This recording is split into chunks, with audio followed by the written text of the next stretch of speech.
इस ज़िंदगी को जितना भारी भरकम और महत्वपूर्ण हमने बना दिया है, असल में ये ज़िंदगी उतनी महत्वपूर्ण या भारी भरकम नहीं है। काफ़ी पहले की सोचिए अगर आप, there is one book called Sapiens. मैं उसकी डिटेल डाल दूँगा, आप संभव होगा तो पढ़िएगा उसको। उस बुक्स में राइटर ने मानव सभ्यता पे बहुत बड़ा रिसर्च किया है। उसको लिखने की कोशिश करी है, बताने की कोशिश करी है कि मनुष्य कहाँ से चल के कैसे-कैसे आज यहाँ पहुँचा हुआ है। तो कुल मिला के कहने का मतलब ये है कि जैसे-जैसे हम पीछे जाएँगे, आप पाएँगे कि हमारी ज़िंदगी ज़्यादा आसान, ज़्यादा सहज और सरल थी। हम कहने को तो कहते हैं कि हमारी ज़िंदगी आसान हुई है, लेकिन शारीरिक रूप से थोड़ी-सी आसानी हुई है आप कह सकते हैं, लेकिन मानसिक रूप से हम ज़्यादा स्वतंत्र, ज़्यादा आज़ाद और संभवतः ज़्यादा खुश और सुखी थे। जैसे-जैसे उत्तरोत्तर हमने इस विकास की यात्रा को किया है, मैं समझता हूँ कि मानसिक रूप से हम उलझते गए हैं। जो वास्तविक सुकून होता है, जो वास्तविक खुशी होती है, हम उससे समय-समय वंचित होते गए हैं, जो मुझे लगता है। तो कुल मेरा कहने का तात्पर्य ये है कि ज़िंदगी को इतना भारी बनाने की ज़रूरत नहीं है। ये ज़िंदगी इतनी भारी भरकम नहीं है, इट्स जस्ट अ सिमुलेशन। ये ज़िंदगी पहले क्या थी और बाद में क्या होगी, कुछ किसी को अता पता नहीं है। हज़ारों लाखों साल की सभ्यता में ऐसी सूचना कोई अर्जित नहीं कर पाया कि हम पहले क्या थे, या हमारी क्या स्थिति थी, या फिर मृत्यु के बाद हम क्या होंगे, कहाँ होंगे। संभवतः ज़ीरो हो जाएंगे। क्योंकि अगर आप कुछ प्राकृतिक घटनाओं को देखिए, have you ever heard about supernova? Supernova मतलब होता है तारों का विस्फोट। यानी कि हमारे ब्रह्मांड में जो तमाम तारे हैं, उन सब की भी एक उम्र होती है। उम्र पूरी करने के बाद वो विस्फोट करके कह सकते हैं कि ब्रह्मांड का हिस्सा बन जाते हैं, छोटे-छोटे कणों में विभाजित हो जाते हैं, या यूँ कह से कि कण में भी नहीं विभाजित होते हैं। उनका पूरा का पूरा अस्तित्व समाप्त हो जाता है। अगर उन तारों पे कुछ लोग होंगे, उनकी हिस्ट्री, उनकी सभ्यता होगी, तो सोचिए उन तारों के बारे में जानने वाला कोई नहीं है। और उस पे जो लोग हैं हमारे आप जैसे होंगे, तो उनकी बात छोड़िए, और उन्हीं श्रृंखला में हमारा भी नंबर आता है। आज नहीं कल ये पृथ्वी भी एक दिन, ये भी एक स्टार ही है, और the day will come when this earth will हमारा सूरज, हम, हमारी पृथ्वी, ये सब के सब जो है नष्ट हो जाएंगे।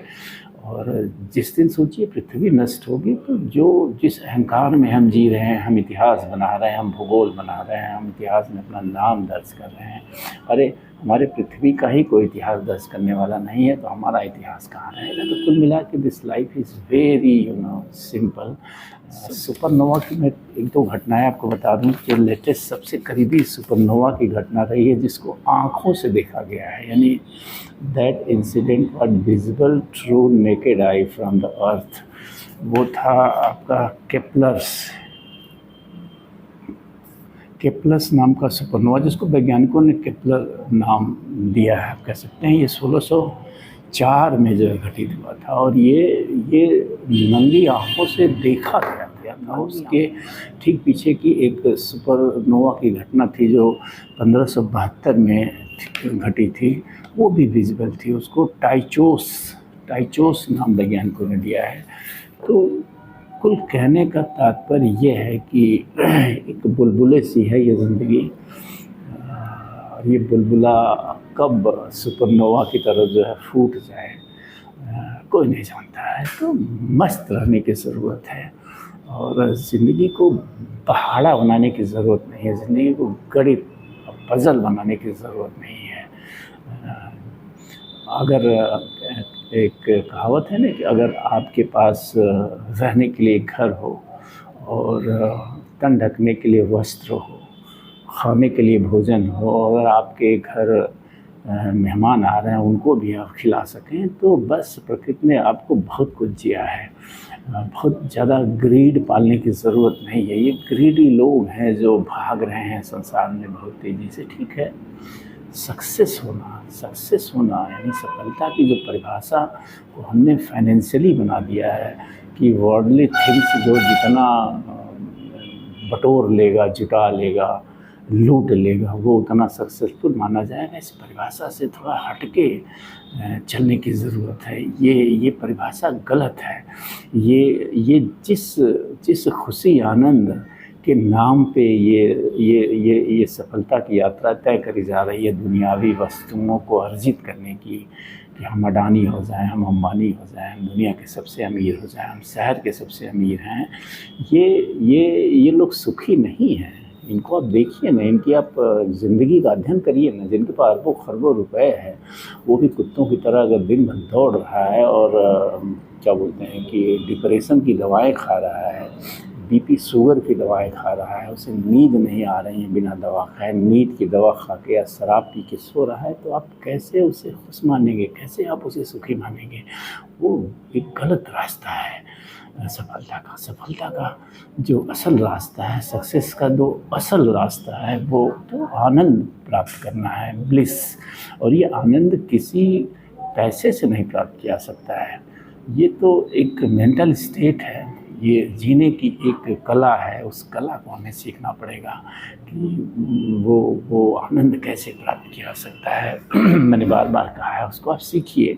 कोई ऐसा वो नहीं है, फार्मूला नहीं है कि मैं बता दूंगा तो आप आनंद प्राप्त करना सीख जाएंगे। तो कुल मिला के कहने का तात्पर्य यही है कि ज़िंदगी, वो देवानंद का एक गाना है ना कि मैं ज़िंदगी का साथ निभाता चला गया, मैं ज़िंदगी का साथ निभाता चला गया, हर गम को मैं धुएं में उड़ाता चला गया। मैं सिगरेट पीने की सलाह नहीं दे रहा हूँ, that is injurious to health, लेकिन वहाँ धुएं शब्द का तात्पर्य कुछ और ही है।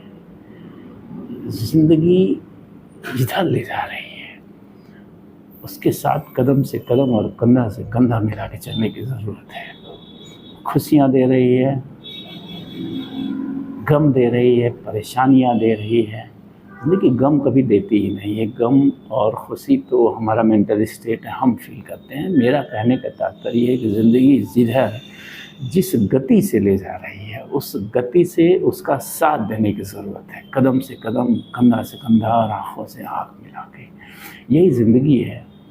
बस यही ज़िंदगी है। इससे अधिक ज़िंदगी कुछ भी नहीं है। हम कुछ भी नहीं जानते हैं इससे अधिक ज़िंदगी के बारे में। मैंने वो वीडियो डाला था ना, फिर से उस वीडियो को सुनिए।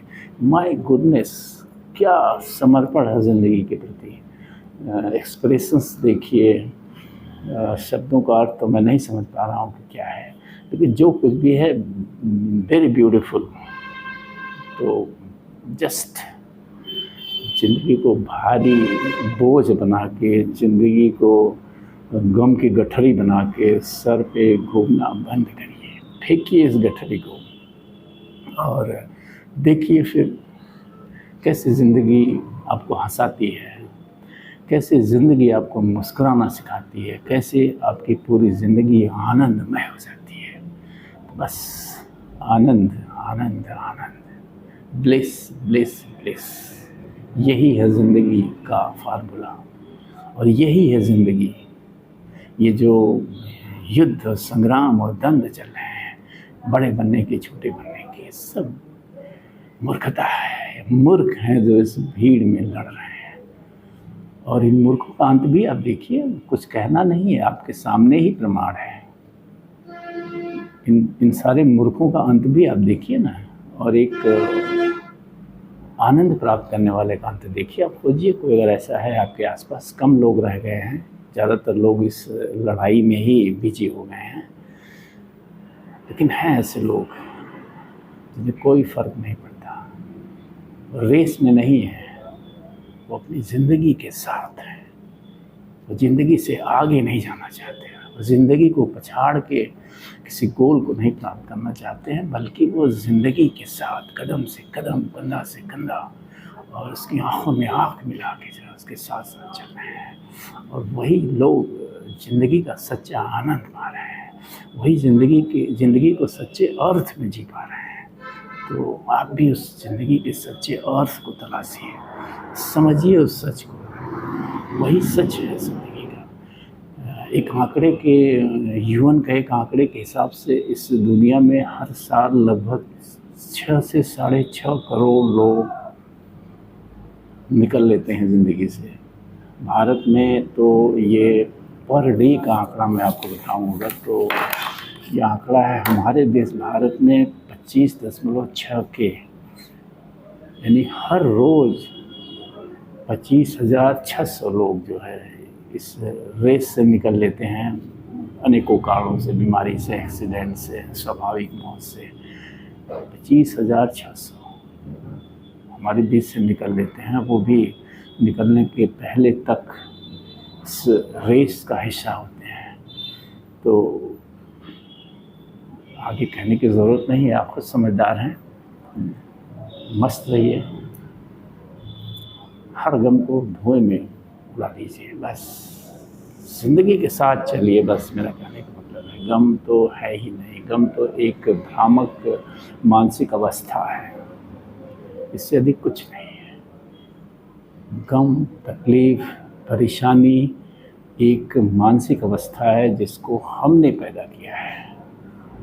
हम जब चाहें, अगर चाहें तो, अगर हम सीख सकें कि ज़िंदगी को आनंदमय कैसे किया जा सकता है, तो हम इस गम परेशानियों से बिना कुछ किए, बिना इसके बदले में कुछ दिए मुक्त हो सकते हैं, आज़ाद हो सकते हैं। तो थैंक यू, धन्यवाद।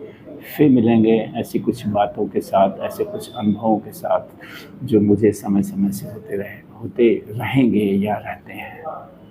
Have a good day.